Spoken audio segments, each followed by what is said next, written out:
Hari tu ada patient marah aku. Dia kata aku, doktor ni tak senonoh lah. Aku kata kenapa? Kenapa tiba-tiba marah aku? Dia kata saya doktor ada laporan angiogram, angioplasti doktor buat. Doktor ada mention word kissing. Perkataan kissing beberapa kali. Kenapa masa doktor buat rawatan angioplasti dalam report tu ada banyak kissing-kissing? Saya pun dengar doktor cakap dengan staf doktor banyak kali pasal kissing-kissing. Bukan start tu saja. Bila saya baca laporan pun ada kissing-kissing. Kenapa doktor tak senonoh? Nak tahu tak? Jom aku tunjuk.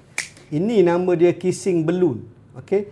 Yang ni saluran darah utama sebelah kiri jantung. Dia bercabang dua, cabang yang ke depan dan cabang yang ke belakang. Korang boleh tengok, bagi aku zoom sikit, yang rabun dia boleh tengok. Nampak tak dekat sini area ni ada blok. Jadi kalau saya letak balloon dekat sini, lemak daripada jantung belakang ni akan pergi depan. Dia akan gilir-gilir pergi depan dan belakang.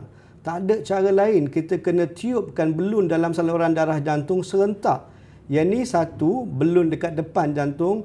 Yang ni adalah balun di saluran darah belakang jantung. Dua-dua balun ni kita tiup serentak. Sebab tu kita panggil dia kissing balloon. Jadi lain kali nak marah aku, kau kena tanya aku dulu. Sekian, terima kasih.